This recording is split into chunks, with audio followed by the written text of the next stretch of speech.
In this episode, we make it to Dawson City, then take a right turn up the Dempster Highway, where we make a 551-mile detour to Tuktoyaktuk and the Arctic Ocean.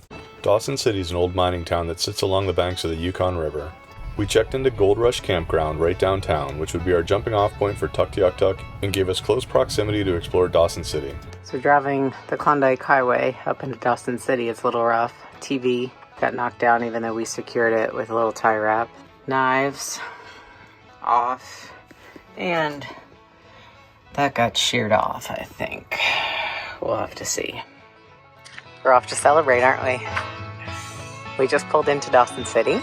Oh, we have some good news. We just learned that the two ferries that run the Dempster Highway to get us up to Tuktoyaktuk have just opened.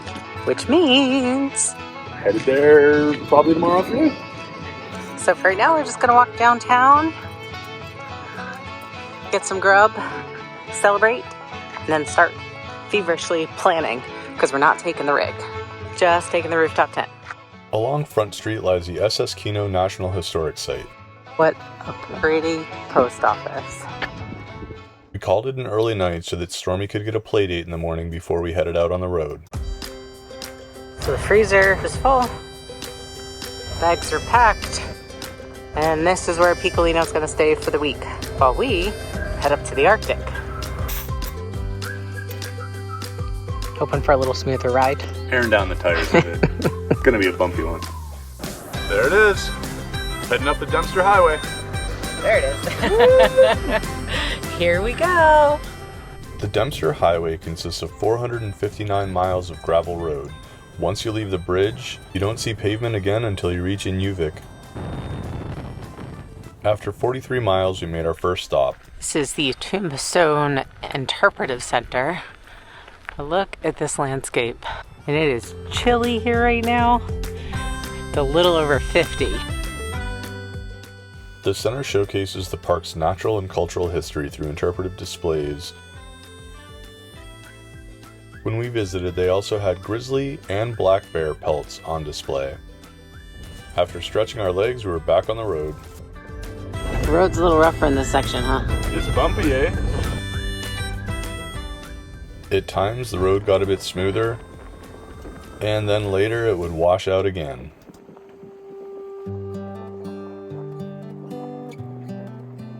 Wow.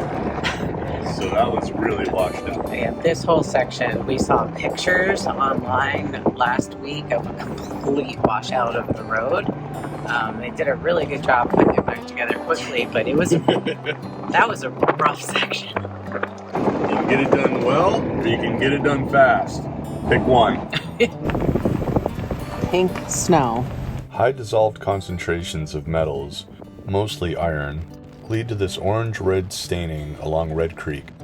A little further down the road, we saw our first wildlife, this snowshoe hare. As we continued on, the wildlife got bigger, like this moose. Then we hit the jackpot, with this young grizzly meandering down the side of the road. So little Grizz. Stormy got a little nervous as he was sniffing him.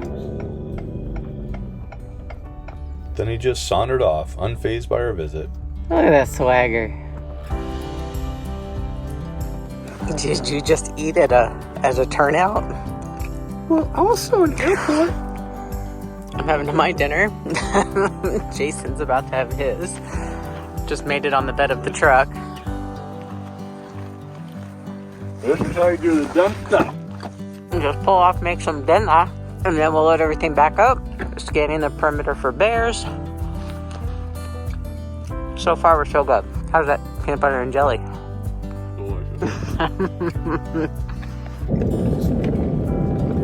So it's kind of funny. You come over a ridge, and you see a road way off in the distance. Oh, that's where we're going, because there's only one road.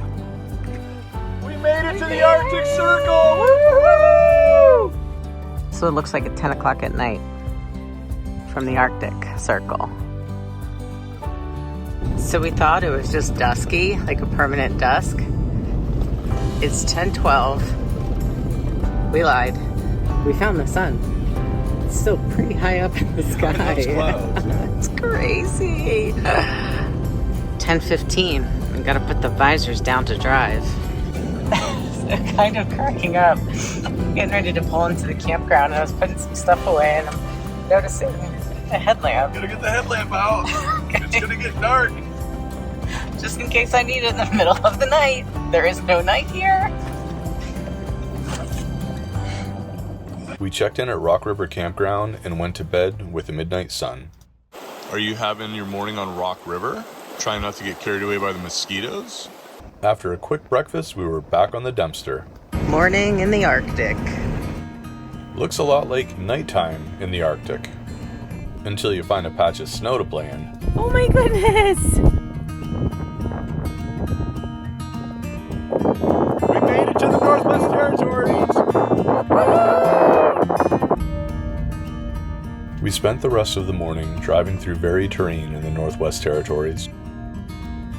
Then we arrived at the Peel River to cross aboard this cable ferry Abraham Francis. This is a free ferry service, and when we were signaled, we headed down the ramp and on board the deck. So this is it, our first ferry crossing, Peel River. Yeah, cable ferry, really cool. It's nice to just sit back and let somebody else drive for me. That didn't last long, and I was driving again, this time into Fort McPherson, where we gassed up and Kelly enjoyed a fun stop. At Fort McPherson, tent and canvas. Heeding the signage, she ditched the kicks and headed on in. They're tent bags. They look like sail bags. North of Fort McPherson, the roads got pretty dusty.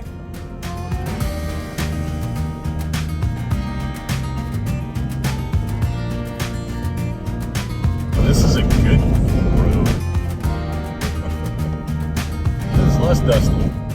A few more miles down the road and we boarded the motor vessel Lewis Cardinal to cross the Mackenzie River.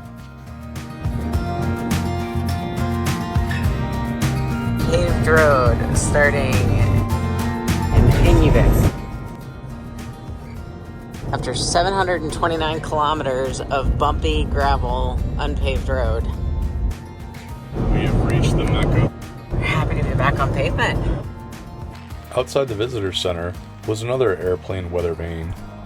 The visitor center contains fascinating exhibits on local art, flora, and fauna, as well as information on neighboring communities. After finding a campsite, A little tour of our setup.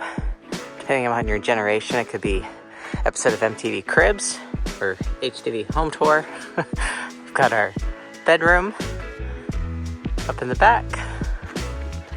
We've got our kitchen on the tailgate and our living dining area, plus also laundry drying section.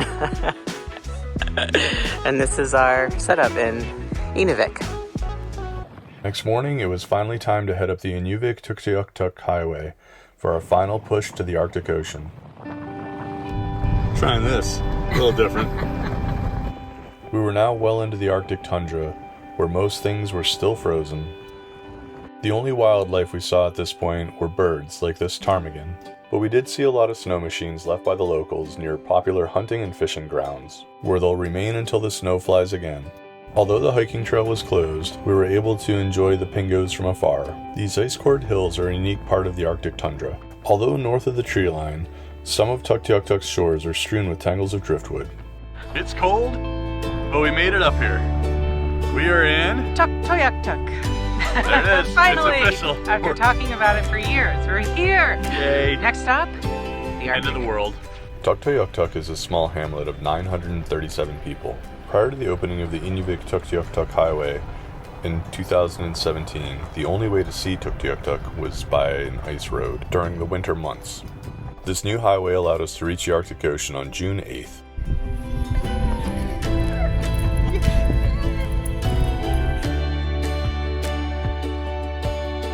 There's still a lot of ice.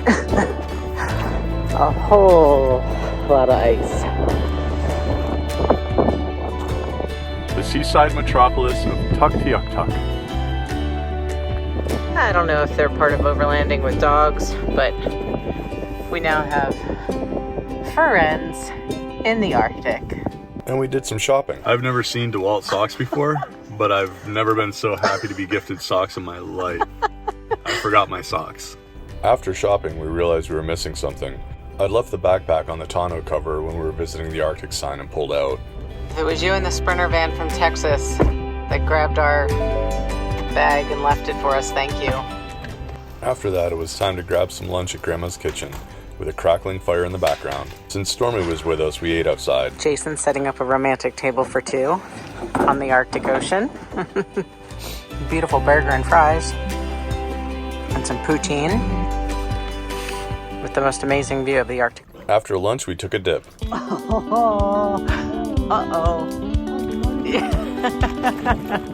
Not to be outdone by Stormy, I took my turn. It doesn't get deeper. The next 3.5 seconds felt like it took a lifetime.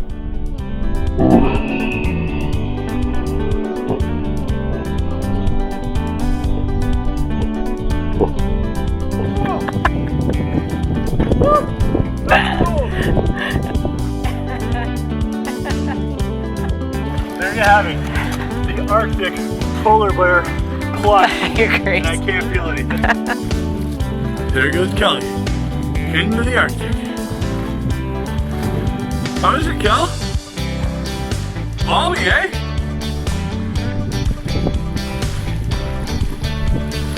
Careful. It drops off. And then it turns to ice.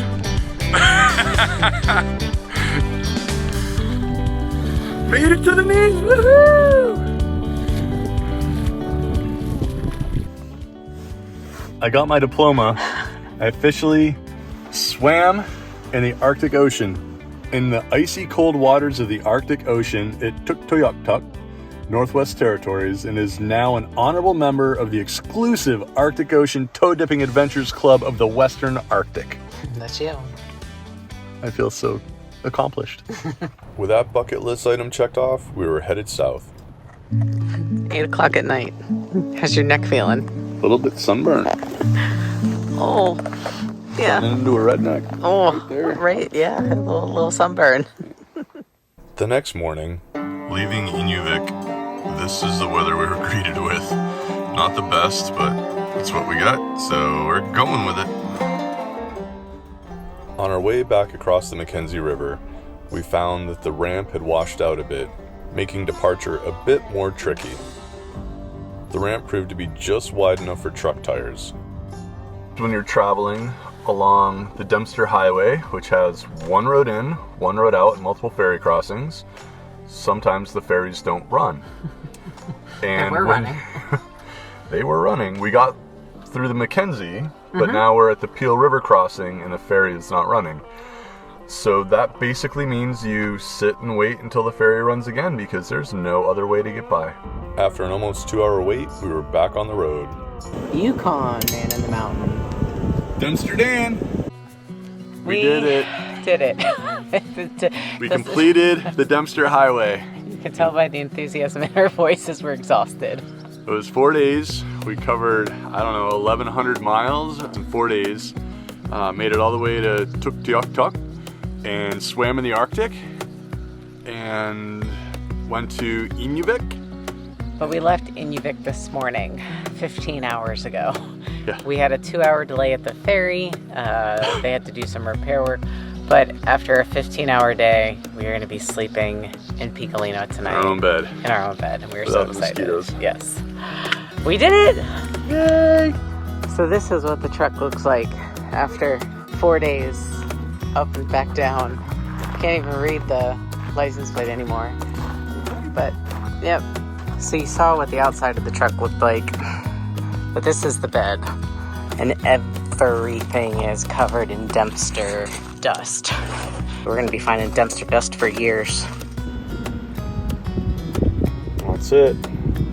As far north as we're getting on this one. Northwest Territory. We went there.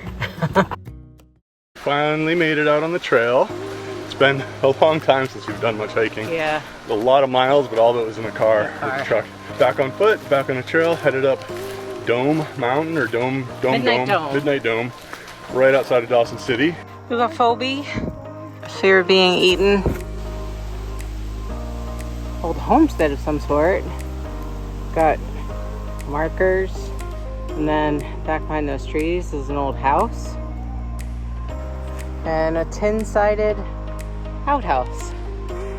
This does not do that incline justice at all.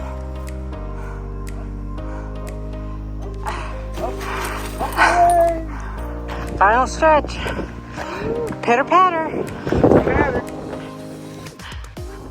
After a steep climb to the top, the view of Dawson City and the Yukon River made it all worthwhile. Downtown Dawson City. And I spy my little eye, Lee and Kelly's camper. Fortunately, gravity did most of the work as we headed back down the trail. The next day was a work day for Kelly as I headed out to check out dredge number 4. This 8-story gravel-eating monster covered 2/3 of a football field. Its electrically powered motors required 690 kilowatts to drive the massive gears. Levers in the control room operated the 107-foot digging ladder, with its 72 buckets capable of moving up to 16 cubic feet per load. Gold was recovered in a 50-foot trommel screen. A pipe was suspended within the trommel carrying water to spray incoming material. Anything larger than 3/4 of an inch was ejected from a 131-foot belt moving along the stacker at its rear. The smaller particles were sent into troughs called sluice tables. These covered an area of about 1,705 square feet. Most of the gold was caught in coconut matting and steel rifles at the bottom of the troughs. During its 46 years of operation, Dredge 4 recovered about 9 tons of gold. On our last night in Dawson City, we went to the Sourdough Saloon to try the infamous Sourtoe Cocktail. The cocktail consists of an ounce of liquor and a mummified toe, and the tradition dates back to the 1920s.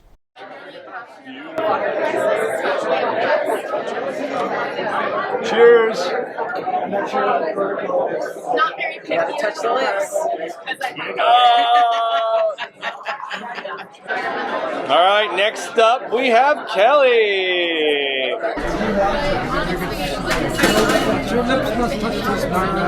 Okie doke. All right, got it. I'm taking chances. Cheers. Bottoms up. Nothing's ever proved me wrong, so I just have to have the faith in that the next Oh, full facial.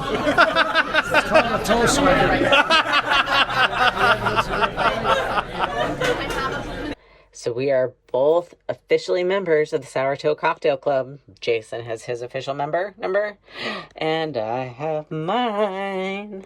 After a photo with a captain, we called it a night. The next morning, we wrapped up our time in Dawson City, hitched up, and headed out. Rolling out of Dawson City, Alaska, here we come.